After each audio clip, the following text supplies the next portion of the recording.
ಕಳಿಸಿದೆಯಾ? ಪಾಪಿ ಮಗನೇ, ನಿನಗೆ ಬಿಡುವುದಿಲ್ಲ, ನಾನು ಕೊಲ್ಲುತ್ತೇನೆ.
ಈ ಸಭೆಯಲ್ಲಿ ಅಗ್ರಸ್ಥಾನದಲ್ಲಿ ಕುಳಿತುಕೊಳ್ಳಬೇಕಾದ ನಾವು ಎಲ್ಲ ಹೊರಟಿದಂತಿದೆ.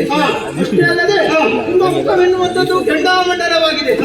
ಮರೆಯಲ್ಲಿ ನಿಂತು ಸರ್ವ ವಿಷಯವನ್ನು ತಿಳಿದವ ನಾನಿದ್ದೇನೆ. ನನಗೆ ಅಪ್ಪಣೆ ಕೊಟ್ಟರೆ ನಾನು ನೋಡಿಕೊಳ್ಳುತ್ತೇನೆ.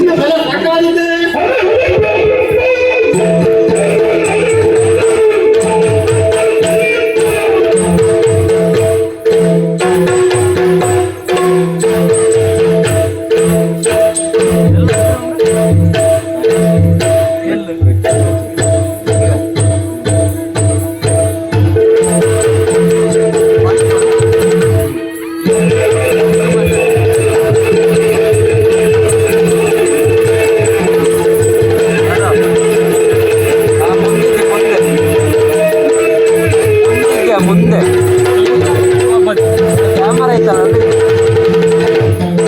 ಕ್ಯಾಮರಾ ಇದಲ್ಲಿದೆ. ಕ್ಯಾಮರಾ ಅವರಿಗೆ ಸರಿಸಮವಾಗಿ ಹೋರಾಡಿ ಯುದ್ಧದಲ್ಲಿ ಜಯ ಸಾಧಿಸಿ ಬರ್ತೇನೆ. ನಿನಗಿಂತ ಸಿಟ್ಟಾದ ಕಾರಣವೇನು?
ಅಷ್ಟೇ ಅಲ್ಲದೆ ಅತ್ತೆಯ ಕರವನ್ನು ಕತ್ತರಿಸಿ ಆತನನ್ನು ಸುಮ್ಮನೆ ಬಿಡಬೇಕಾ? ನೀವು ಅಪ್ಪಣೆ ಕೊಟ್ಟರೆ ನಾನು ಅಲ್ಲಿಗೆ ಹೋಗಿ ಆತನ ಮಡದಿಯಾದ ಶಿವನ ಎಳೆದುಕೊಂಡು ಬರ್ತೇನೆ.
ಹೆದರಬೇಡ.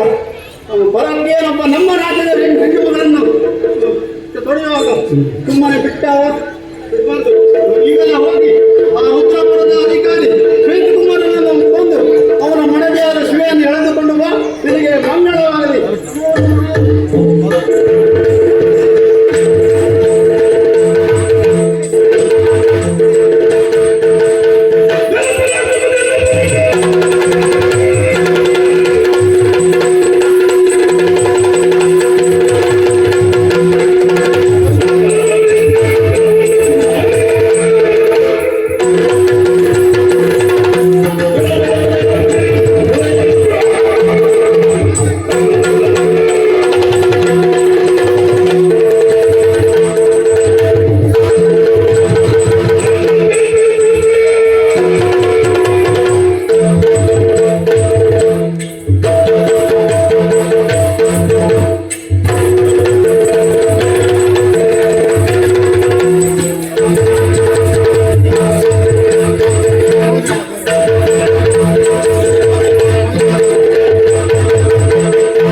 ನಮ್ಮ ಅರಮನೆಗೆ ಶತ್ರುಗಳ ಆಗಮನವಾಗಿದೆ. ನಾನಿನ್ನು ತಡ ಮಾಡುವುದಲ್ಲ, ಯುದ್ಧಕ್ಕೆ ಹೊರಡೋಣ.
ಭೂಕಂಪ ಪೋರ್ ಎನ್ನುವುದರಲ್ಲಿ ಅನುಮಾನವೇ ಇಲ್ಲ. ಹಾ. ನಮ್ಮಂತ ವೀರನನ್ನು ಸೋಲಿಸುತ್ತಾ ಎಲ್ಲಿಗೆ ಮುಂದಿಸಾಗ್ತಾ ಇದೆಯಾ? ನಿನ್ನನ್ನು ಬಿಡುವುದಿಲ್ಲ, ನಿನ್ನನ್ನು ಯಮನಿಗೆ ಸೇರಿಸುವೆನು. ಯಾರು ನೀನು? ನಿನ್ನ ವಿಚಾರ ಯಾರು?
ನನ್ನ ವಿವರ ಹೇಳುವೆನು ಕೇಳು. ಪೃಥ್ವಿಪತಿ ಸಚಿವನಿಗೆ ಪುತ್ರ ನಾನು. ಚಿಟಕೇಟೆ ಎಂಬ ನನ್ನ ಹೆಸರು. ನೀನ್ ಯಾರು? ನಿನ್ನ ಪೂರ್ಣ ವಿವರ ಹೇಳು.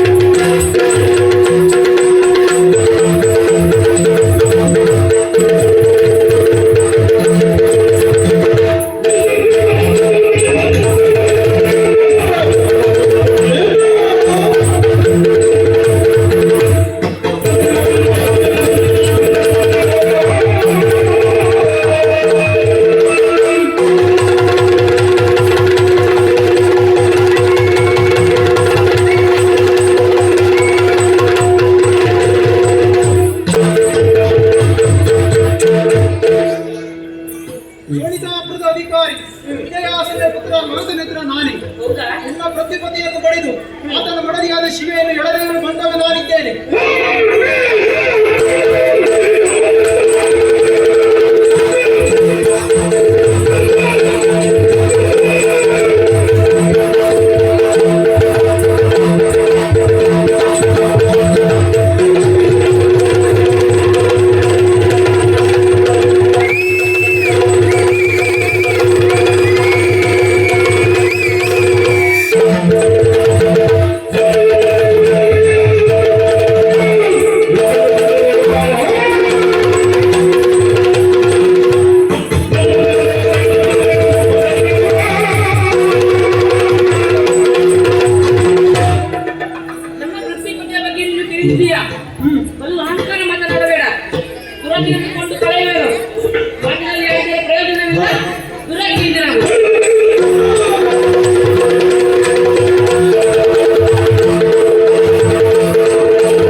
ಊರಿಗಳು ಬಂದು ಆಡುವ ಮಾತೇನು?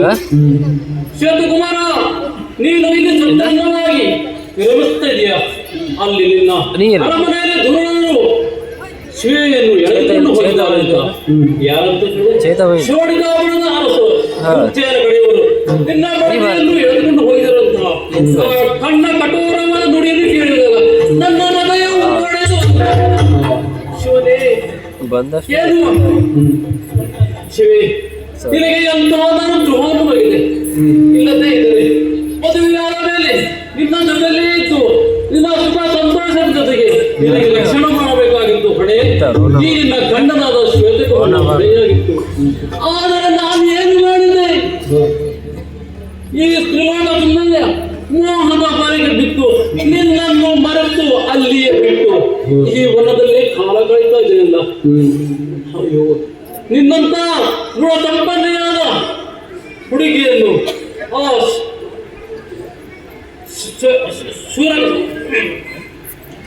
ಇದಂತ ಕಂಪನಿಯಾದ ವಧುವನ್ನು ನನಗೆ ಕೊಟ್ಟು ಕೊಳ್ಳುವಾಗ ಮಾವನ ಆಡದೇನು ಈಕೆ ನನ್ನ ಖಂಡಿತಂತೆ ಜೋಪಾನವಾಗಿ ಕಾಪಾಡು ಬಿಡಿದಲ್ವೇ? ಆದರೆ ನಾನೇನು ಮಾಡಿದೆ?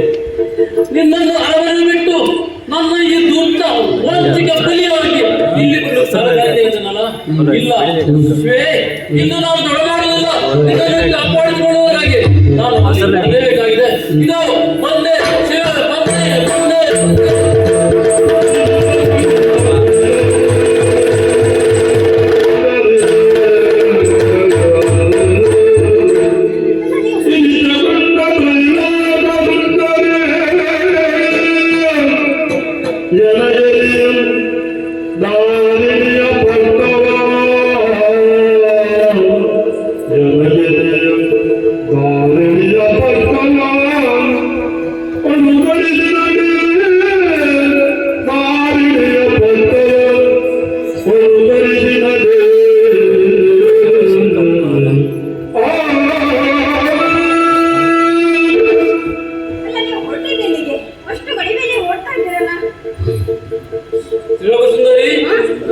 ನಾನೀಗ ನೇರವಾಗಿ ದುರ್ಯೋಧನನ ಪುರಕ್ಕೆ ಹೋಗಿ ನನ್ನ ಹೆಂಡತಿಯಾದ ಶಿವೆಯನ್ನು ಕರೆದುಕೊಂಡು ಬರಬೇಕಾಗಿದೆ. ಕಾರಣ ನಾನಿಲ್ಲ ಸಮಯ ನೋಡಿ ನನ್ನ ಪುರಕ್ಕೆ ದಾಳಿ ಇಟ್ಟು ನನ್ನ ಒಡೆಯದಾದ ಶಿವೆಯನ್ನು ಎಳೆದುಕೊಂಡು ಹೋಗಿದ್ದಾರೆ ಆ ದುರ್ಯೋಧನರು. ಆದ್ದರಿಂದ ತಡ ಮಾಡದೆ ನಾನಲ್ಲಿ ಹೋಗಬೇಕಾಗಿದೆ. ನನ್ನ ದಾರಿಗೆ ಅಡ್ಡಬೇಡ.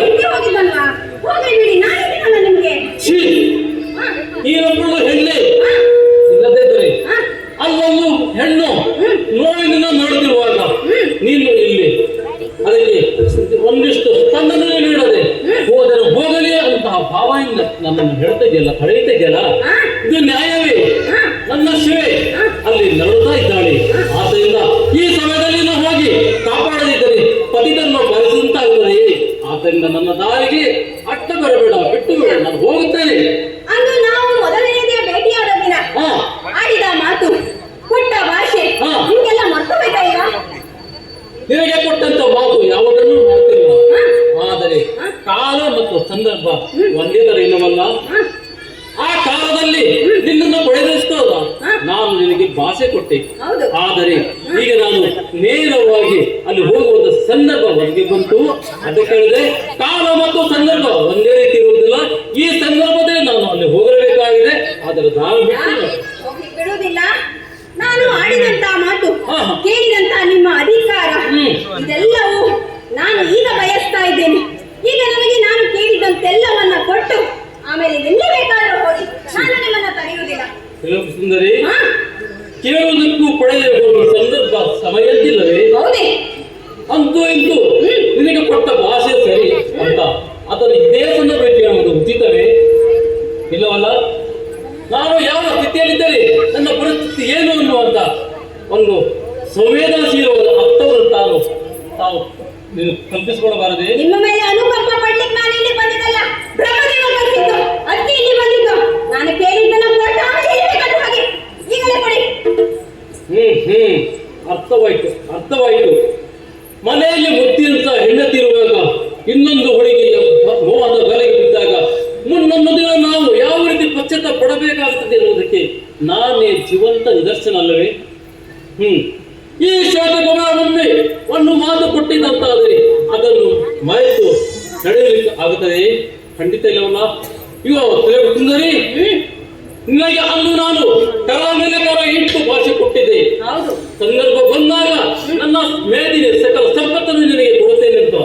ಈ ಸಂದರ್ಭದಲ್ಲಿ ನನಗೆ ನನ್ನ ಹೆಂಡತಿಗಿಂತ ಮತ್ತೆ ಯಾವುದು ಮುಖ್ಯವಲ್ಲ.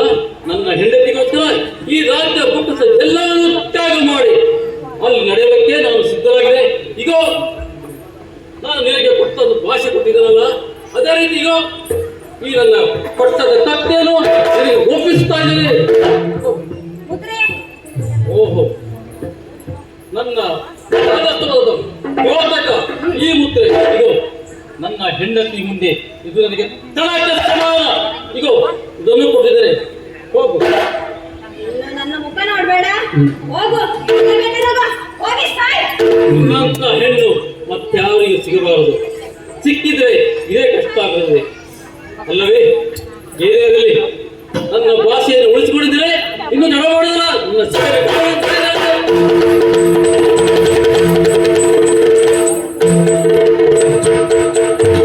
ನನ್ನ ಒಂದು ರಗಳೆ ಹೋಯ್ತು, ಹೋದ. ಆದ್ರೆ ಇವನು ಆಸೆ ನೋಡಿ, ಒಬ್ಬಳು ಹೆಂಡತಿ ಇದ್ರು ಇನ್ನೊಂದು ಹೆಣ್ಣಿನ ಮೇಲೆ ಎಷ್ಟು ಆಸೆ ಇಟ್ಟಿದ್ದಾನೆ. ಇವನಿಗೆ ಹೀಗೆ ಮಾಡ್ಬೇಕು, ಕೊನೆಯಲ್ಲಿ ಹೆಂಡತಿ ಮಾತ್ರ ಬೇಕು, ಹಾಗೆ ಮಾಡ್ಬೇಕು ಇಂಥವರಿಗೆಲ್ಲ. ಹೆಂಡತಿಯನ್ನ ಬಿಟ್ಟು ನನ್ನ ಜೊತೆಗೆ ಬಂದಿದ್ದ ನೋಡಿ. ಹೋಗ್ಲಿ, ಹೋಗ್ತಾನೆ. ಆದ್ರೆ ಹೋಗುವಾಗ ಮಧ್ಯದಲ್ಲಿ ರಮ್ಮೆ ಊರಷ್ಟು ಸಿಕ್ಕರೆ ಅವರನ್ನು ಕಟ್ಕೊಂಡು ಅಲ್ಲೇ ಮನೆ ಮಾಡುವನು. ಅಷ್ಟು ಚಟನವನು ಇವನು. ಇವನು ವಿಷಯ ನನಗೆ ಬೇಡ. ನನಗೆ ಯಾಕೆ? ನನಗೆ ಬ್ರಹ್ಮದೇವ ಕೊಟ್ಟಂತಹ ಕಾರ್ಯ, ಆ ಕಾರ್ಯದಲ್ಲಿ ಒಂದು ಕಾರ್ಯ ಪೂರ್ಣ ಆಗಿದೆ. ಇನ್ನೊಂದು ಜವಾಬ್ದಾರಿಯನ್ನ ಇಟ್ಟಿದ್ದಾನೆ. ಏನದು? ಶ್ವೇತಕುಮಾರ ಇಲ್ಲದೆ ಇರುವಂತಹ ದಿನದಲ್ಲಿ ಆತನ ಅಧಿಕಾರದ ಆಳ್ವಿಕೆಯನ್ನ ಮಾಡಬೇಕು ಎನ್ನುವುದಾಗಿ. ಹಾಗಾಗಿ ಇವನು ಅದೆಷ್ಟೋ ದಿನ ನನ್ನ ಜೊತೆ ಕಾಲ ಕಳೆದ. ಈಗ ಅಲ್ಲಿಯ ಪ್ರಜೆಗಳು ಏನಾದರೂ ಗೊತ್ತಿಲ್ಲ. ಅಲ್ಲಿಯ ರಾಣಿ ನಾನು. ಯಾಕೆ? ಹಿಡಿಯೋದಕ್ಕೆ ಕತ್ತಿ ಇದೆ, ಅಲ್ಲಿಯ ರಾಣಿ ಅಂದ್ರೂ ಹೇಳಲಿಕ್ಕೆ ಮುದ್ರೆ ಇದೆ. ಇದಿಷ್ಟು ಸಾಕು. ಹೋಗ್ತೇನೆ, ಹೋಗಿ ಹೇಳ್ತೇನೆ. ಇಲ್ಲಿ ಹೇಳಿದ್ರೆ ಸಾಕಾಗುವುದಿಲ್ಲ, ರುದ್ರಪುರಕ್ಕೆ ಹೋಗ್ಬೇಕು. ಅಲ್ಲಿ ಹೋಗಿ ಒಪ್ಪಿಸ್ತೇನೆ. ಒಪ್ಪದಿದ್ರೆ ಬ್ರಹ್ಮದೇವ ಇದ್ದಾನೆ. ಇನ್ನು ತಡ ಮಾಡುವುದಿಲ್ಲ, ರುದ್ರಪುರಕ್ಕೆ ನಡೀತೇನೆ.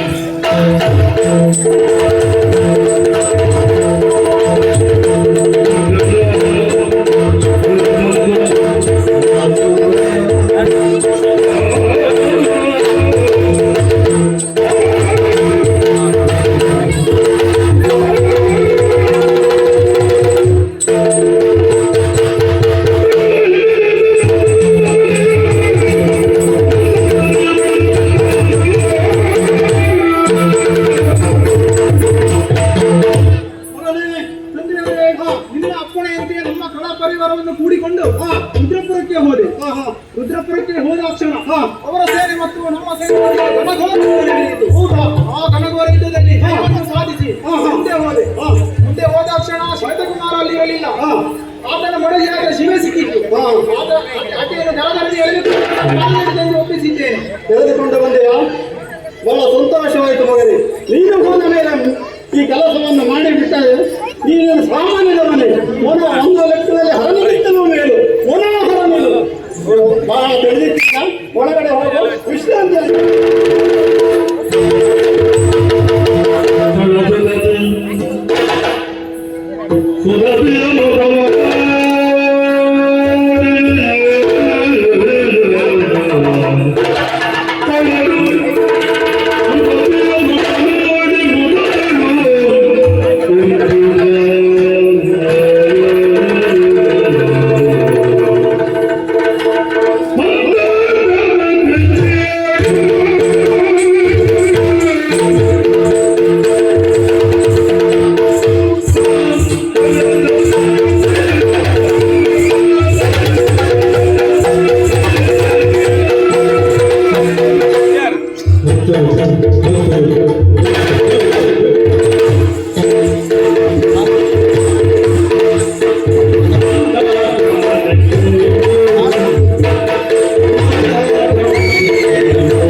ಅಧಿಕಾರಿಯ ಹೆಂಡತಿ ಶಿವೆ ನೀನೆಯ ಬಹಳ ಚಂದ ಉಂಟು. ಅವರು ನಮ್ಮವರು ಹೇಳಿದ ಹಾಗೆ ನೀನು 3 ಮಾಡಿ ಚಂದ ಆಗ್ತೀಯ. ಆದ್ರೆ ಇಲ್ಲಿ ನೋಡುವಾಗ ಸಾಕ್ಷಾತ್ ಪಾರ್ವತಿ ಹಾಗೆ ಕಾಣಿಸ್ತಾ ಇದ್ಯಾ.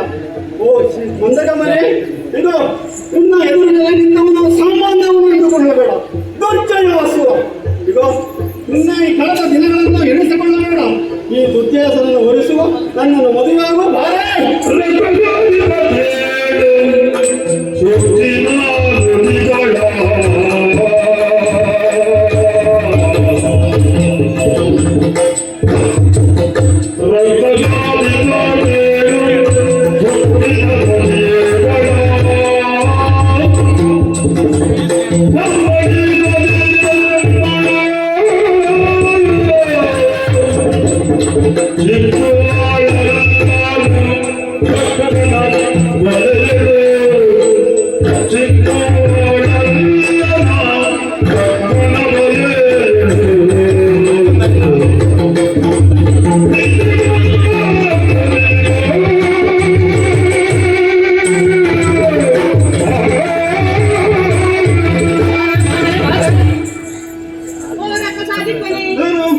ನಿನ್ನವರು ನನ್ನನ್ನು ಎಳೆದುಕೊಂಡು ಬರುವ ಸಂದರ್ಭ ಆಡಿದ ಮಾತು ಅತ್ತೆಯ ಕೈಯನ್ನು ಕತ್ತರಿಸಿದ್ದಕ್ಕೆ ಪ್ರತಿಕಾರವಾಗಿ ನಿನ್ನನ್ನು ಎಳೆದುಕೊಂಡು ಹೋಗ್ತಾ ಇದ್ದೀನಿ ಅಂತ. ಆದರೊಂದು ಮಾತು, ಅವಳ ಜೀವ ಉಳಿದಿರುವುದಾದರೆ ಅದು ನಮ್ಮವರ ಔದಾರ್ಯದಿಂದ, ಸ್ತ್ರೀ ಹತ್ಯೆ ಮಾಡಬಾರದೆಂಬ ಸದ್ಗುಣದಿಂದ. ಓ ಅಸುರನೇ, ರಾಕ್ಷಸ ಕುಲದಲ್ಲೇ ಹುಟ್ಟಿದ ಮಾತ್ರಕ್ಕೆ ರಾಕ್ಷಸಿ ಪ್ರವೃತ್ತಿಯನ್ನೇ ಅನುಸರಿಸಿಕೊಂಡು ಮುಂದೆ ಹೋಗಬೇಕೆಂದೇನಿಲ್ಲ. ನಿಮ್ಮದೇ ಕುಲದಲ್ಲಿ ಹುಟ್ಟಿದಂತಹ ಪ್ರಹ್ಲಾದ, ಬಲಿ, ವಿಭೀಷಣರು ಸನ್ಮಾರ್ಗದಲ್ಲಿ ನಡೆದು ತನ್ನವರಿಗಷ್ಟೇ ಅಲ್ಲದೆ ಇಡೀ ಲೋಕಕ್ಕೆ ಮಾದರಿಯಾಗಿದ್ದಾರೆ. ಆದ್ದರಿಂದ ನೀನು ನನ್ನಲ್ಲಿ ಇಂಥ ಸೊಕ್ಕಿನ ಮಾತುಗಳನ್ನು ಆಡುವುದು ಸರಿಯಲ್ಲ. ನೀನು ಎಷ್ಟೇ ಈ ತರ ಸೊಕ್ಕಿನ ಮಾತಾಡಿದರು ತಪ್ಪುವಳು ನಾನಲ್ಲ. ಈ ವಿಷಯ ನನ್ನ ರಮಣನಿಗೆ ರಮಣ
ಇನ್ನು ನಿನ್ನ ರಮಣ ಬರ್ತಾನೆ, ಅವನು ಬರುವುದಿಲ್ಲ.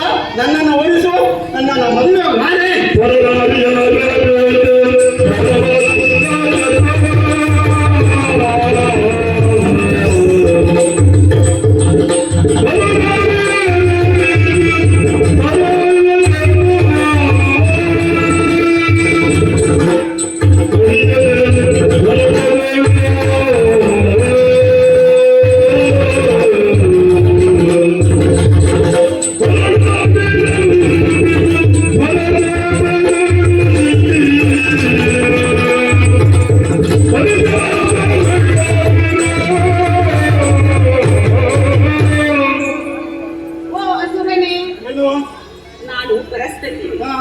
ಅದಲ್ಲ, ನಿಮ್ಮಂತ ಮಾನವರಿಗೆ ನಮ್ಮಂತ ದಾನವರಿಗೆ ಎಲ್ಲ ಒಂದೇ. ಪರನಾರಿಯನ್ನು ಬಯಸುವುದು. ಆದ್ದರಿಂದ ಪರನ ವಸ್ತುವನ್ನು ಬಯಸಿ ಸದ್ಗತಿಯನ್ನು ಪಡೆದವರು ಯಾರೂ ಇಲ್ಲ. ಈ ಹಿಂದೆ ಪರಸ್ತ್ರೀಯರನ್ನು ಅಪಹರಿಸುವುದಕ್ಕೆ, ಇಲ್ಲ ಪರಸ್ತ್ರೀಯರ ಸೆರಗಿಗೆ ಕೈ ಕೂದಕ್ಕೆ ಹೋದಂತಹ ಕೀಚಕನು ರಾವಣನು ಅದೇ ಪರಿಸ್ಥಿತಿ ನಿನ್ನದಾಗುತ್ತದೆ. ಆದ್ದರಿಂದ ಅಧರ್ಮದಿಂದ ನಡೆದು ನರಕಕ್ಕೆ ಹೋಗುವಳ ಅಡಗಡ.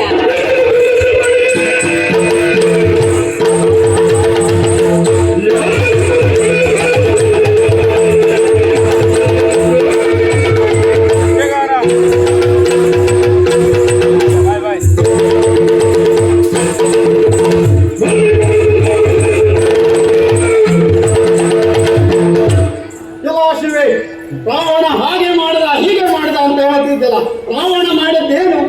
ಸೀತೆಯನ್ನು ಬಂದುಕೊಂಡು ವಶಕವನ್ನಲ್ಲಿ ಇಟ್ಟಿದ್ದು ತಪ್ಪು. ಈ ದುರ್ಯೋಧನ ಹಾಗಲ್ಲ, ಸಿಕ್ಕಿದಾಗ ಓಡಿ ಆಗ ಜಾಸ್ತಿ ಇದು ಮಾಡಬೇಡ, ನನ್ನನ್ನು ಓಡಿಸು ಬಾ.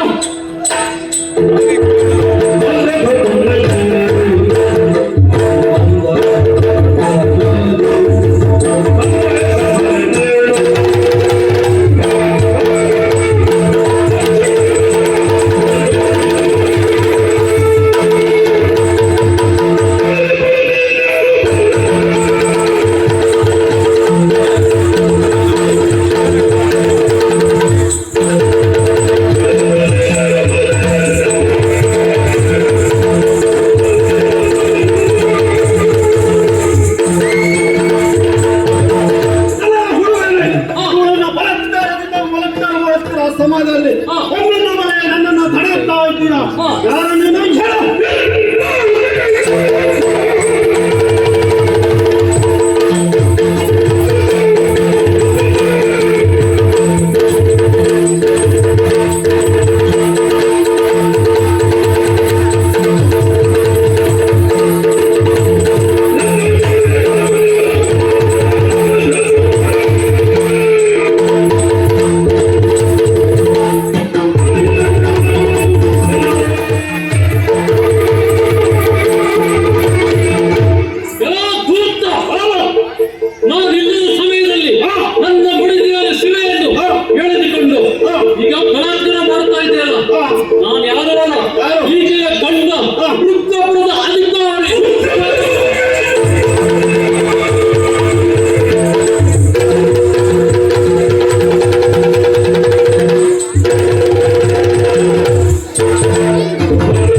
ಬೇರೆ ಯಾರಿಂದಲೂ ಸಾಧ್ಯವಿಲ್ಲ. ಇರೋ ದೂತ ನನ್ನ ದುರ್ಗಾಸನ ಮುಂದೆ ನಿಂತು ಅಧಿಕ ಪ್ರಸಂಗ ಮಾಡ್ತಾ ಇದ್ದ. ನೀನು ನಮಗೆ ಸಿಕ್ಕಿದ್ದು ಈಗಲವೇ ವಿದ್ಯಾರ್ಥಿಯನ್ನು ಸರಿ ರಕ್ಷಿಸಬೇಕಲ್ಲ, ಈಗ ಒಂದು ಹೆಂಡತಿ ಬಿಟ್ಟು ಕೊಡು ಅಂತ ಹೇಳ್ತೀಯ. ಎಲ್ಲ ಕೂತ ಬಿಟ್ಟು ಕೊಡೋದಕ್ಕೆ ಎಂದು ಮಾತಾಡ್ತಿದ್ಯಲ್ಲ, ನೀನು ಇಲ್ಲದ ವೇಳೆಯನ್ನು ನೋಡಿ ನೀನು ನನ್ನ ಪುರಕ್ಕೆ ಲಕ್ಕೆ ಇಟ್ಟು ನನ್ನ ಹೆಂಡತಿಯನ್ನು ಕರೆದುಕೊಂಡು ಬಂದಿದೆಯಲ್ಲ, ನೀನು ಅಂತಹ ಸಾಕತ್ತೆ ಶೌರ್ಯ ಹೊರಗಾಗುತ್ತದೆ. ನಾನಿರುವ ಸಂದರ್ಭ ನೋಡಿ ನನ್ನನ್ನು ಎದುರು ಕರೆದುಕೊಂಡು ಹೋಗಿತ್ತು. ನಿನ್ನನ್ನು ಎದುರಿಸಬಹುದಿತ್ತು. ಕಳ್ಳರಂತೆ ಕರೆದು ಬಂದು ನನ್ನ ಹೆಂಡತಿಯನ್ನು ಕರೆದುಕೊಂಡು ಬಂದಿದ್ದಲ್ಲ, ಇದು ನಿನ್ನನ್ನು ಎದುರಿಸಬಹುದಿತ್ತು. ಆದ್ರೆ ನೀನು ರುದ್ರಪುರವನ್ನು ಉಳಿಯಿಲ್ಲವಲ್ಲ, ಏನು ಮಾಡಿದಂದು ಎಲ್ಲ ದೂತ ರಾಜ ಮಹಾರಾಜರು ಸದಾ ಅರಮನೆಯಲ್ಲೇ ಇರುತ್ತಾ ಭ್ರಮೆಯಲ್ಲಿರದಿದ್ರೆ ಅದು ನಿನ್ನ ರಾಕ್ಷಸಿ ಗುಣವೆಂದರೆ ತಿಳಿಯಬಹುದು. ಕಾರಣ ನಾನಲ್ಲಿ ಇಲ್ಲದೇ ಇದ್ದರೆ ನೀನು ನಿಜವಾದ ಧೈರ್ಯವಂತನಾಗಿದ್ದರೆ, ಶೂರವಂತನಾಗಿದ್ದರೆ, ನಾನು ಬರುವವರೆಗೆ ಕಾದು ನನ್ನನ್ನು ಎದುರಿಸಿ ಕಾಳೆಗಳನ್ನು ಕೊಟ್ಟು ಆಗ ನೀನು ಪರಾಕ್ರಮದಿಂದ ಶಿವೆಯನ್ನು ಕರ್ಕೊಂಡು ಹೋಗಬೇಕು. ಅದಿಲ್ಲದಿದೆ ತಕ್ಕನೆ ಕರೆದುಕೊಂಡು ಹೋಗಿಲ್ಲ. ಎಲ್ಲಾ ದುರುಳ ನಿನ್ನಂತವರಿಗೆ ಇದ್ದು ಸಾಮಾನ್ಯವಾಗಿ ಬಿಟ್ಟಿದೆ. ಏನು ಮಾಡಿದ ಒಂದು ಶಿವೆಯನ್ನು ಮದುವೆ ಮಾಡಿಕೊಂಡು ಬರುತ್ತಿರುವ ಸಂದರ್ಭದಲ್ಲಿ ಕಾರಣದಲ್ಲಿ ನನ್ನ ತಂಗಿಯನ್ನು ಅಡ್ಡೆ ಕಟ್ಟಿ ಅವಳ ಕರಮನ್ನೇ ಕತ್ತರಿಸಿದಳ ನೀನು. ಮಗನೇ ಅವಳ ಕರಮನ್ನೇ ಕತ್ತರಿಸಿದ. ಈಗ ನಿನ್ನ ಶಿರವನ್ನು ಕೊಡಿದ್ದೇನೆ. ಎಲ್ಲ ಕೂಗ್ತಾರೆ ನಿನ್ನ ತಂಗಿಯಾದ ಕರವನ್ನು ಕಡಿದ ಒಂದು ನೆಪವನ್ನು ಹಿಡಿದುಕೊಂಡು ನೀನು ಇಷ್ಟೆಲ್ಲ ರಾಜಾಟ ಮಾಡಿದಂತಾದರೆ ಇದಕ್ಕೆ ಕಾರಣ ಏನಂತ ನನಗೆ ನೀನು ತಿಳಿಯುವ ಅಂತ ಏನು ಕಾರಣ? ಆಕೆ ನಮ್ಮ ಪರಿವಾರವನ್ನು ನಮ್ಮ ಜನರನ್ನು ಹೆದರಿಸಿ ಅವರನ್ನು ತಿನ್ನು ಮುಕ್ತಿಸಲು ಮುಂದೆ ನನ್ನನ್ನು ತಮ್ಮಂತ ದಾನವರಿಗೆ ಕರ್ತವ್ಯ ಅದು. ನಿಮ್ಮಂತ ಒಂದೇ ದಾನವರಿಗೆ ನಿಮ್ಮಂತ ರಾಕ್ಷಸರು ಈಗ ಅನಾಥರ ಬಾಳಕರಾದರೆ ಅದನ್ನು ತಡೆದು ನಿಲ್ಲಿಸುವ ಆ ಗುಣ ಅಥವಾ ಚಾಕ್ಯತೆ ಅದು ಕ್ಷತ್ರಿಯರ ಮೂಲ ಗುಣ. ಆ ತರ ನಾವು ತಾಳಿದ್ದೆ. ಅದು ಹಾಗಾಗಿ ಸಾವಿರ ನೀತಿ ಪಾಠ ನೀಡಿದೆ ನೋಡು. ಈ ನಮ್ಮ ದಾರಿಗೆ ಅಡ್ಡ ಬರಬೇಡ, ಇನ್ನಷ್ಟಕ್ಕೆ ನೀನು ಹೋಗು ಅಂತ ಪದ ಆವಾಗ ಎಚ್ಚರಿಸಿದ್ರು. ಆಕೆ ಕೇಳದೆ ನಮ್ಮ ಮೇಲೆ ಇರಗಿದ್ರು. ಆಕೆಯ ಶಿಕ್ಷೆಯ ಪರವಾಗಿ ಆಕೆ ಕರವನ್ನೇ ಮಾತ್ರ ಕಳೆದಲ್ಲಿ ಆಕೆ ಶಿರ ಹೊಡಿತಲ್ಲ. ಇದು ನಾನು ಅವಳಿಗೆ ಕೊಟ್ಟಂತ ಪ್ರಾಣ ಭಿಕ್ಷೆ ಅದನ್ನು ಮರೆತು ನೀನು ಇಂಥ ದುಷ್ಕೃತ್ಯ ಮಾಡಿದೆಯಲ್ಲ, ಇದು ನಿನಗೆ ಉಚಿತವೇ?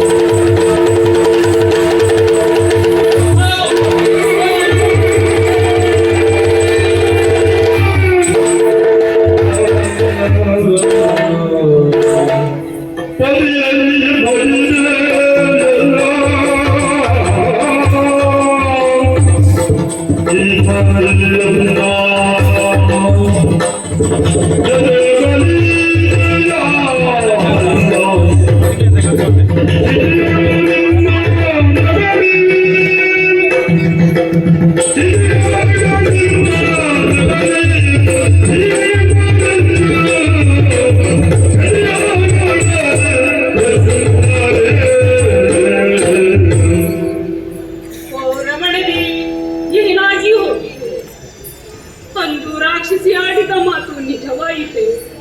ಇಲ್ಲ, ಈ ಚಿವೆಯ ಬಾಳಲ್ಲಿ ಇಂಥದೊಂದು ದುರ್ಘಟನೆ ಇಲ್ಲ ನಡೆದು. ಇದು ಘಟನೆಯಲ್ಲ. ಓ ಶಿವೇ, ನಿನ್ನ ಗಂಡ ಬರ್ತಾನೆ ಅಂತ ಹೇಳ್ತಾ ಇರಲಿಲ್ಲ. ಅವನ ಹಾಗೆ ಬಂದ, ಸತ್ತು ಹೋದ. ಈಗ ಅವನನ್ನು ಕೊಂದು ಕ್ಷಮಿಗೆ ಹುಟ್ಟಿದಾಯ್ತು. ಈಗ ನಿನ್ನನ್ನು ಕೇಳುವ ಯಾರಿಲ್ಲ. ಆದರೆ ಈ ದುರ್ಜಯಸುವ ನನ್ನನ್ನು ಬಲಾತ್ಕಾರ ಮಾಡುವುದಿಲ್ಲ. ಈಗ ಗಂಡ ಸತ್ತ ಸೂತಿಕದಲ್ಲಿದ್ದೀಯ. ಈಗ 14 ದಿನ ಸೂತಿ, 11 ದಿನ ಸೂತಿಕ, 14 ದಿನ ನನ್ನ ಅಂತಃಪುರಕ್ಕೆ ಬರಬೇಕು. ಅಲ್ಲಿಯವರೆಗೆ ನಿನ್ನ ಸರಮ ನಿಡ್ತೀನಿ. ಹೋಗು, ನಡೆ.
ದುಷ್ಟರಿಗೆ ಯಮನು ಶಿಷ್ಟರಿಗೆ ಯಮಧರ್ಮನಾಗಿ ಮೆರೆಯುತ್ತಿದ್ದಾರೆ.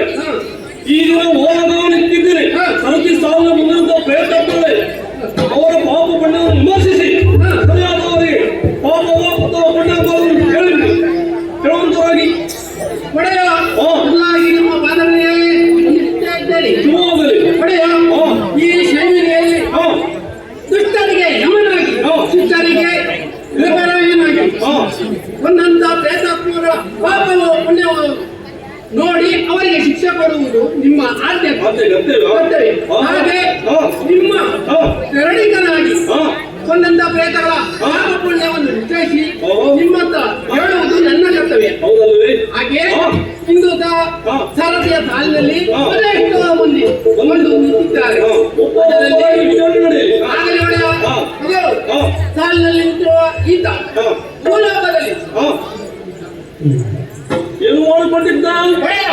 ಭೂಲೋಕದಲ್ಲಿ ಈತ ಒಬ್ಬ ಯಕ್ಷಗಾನ ಕಲಾವಿದ.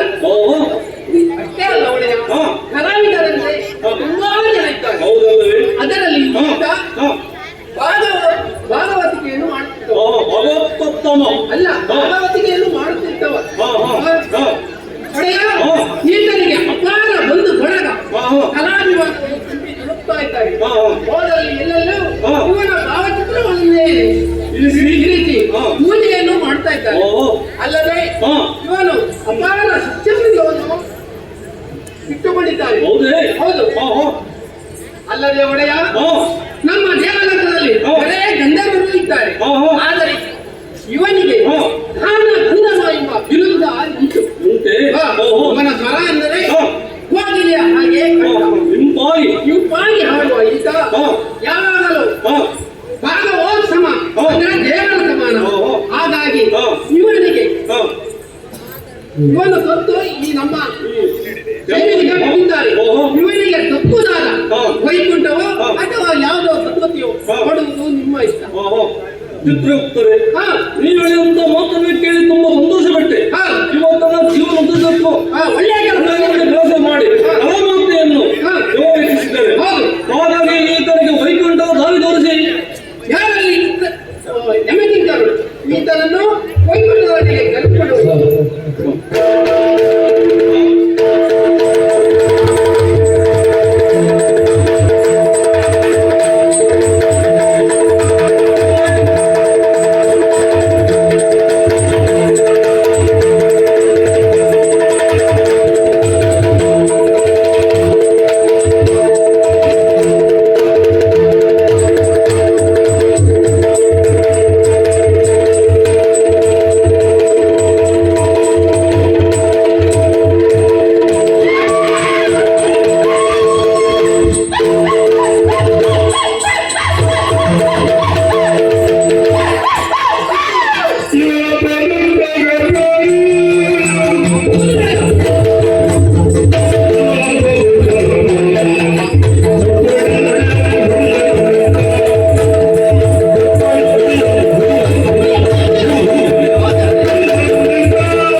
ಅದು ಬೇಕು.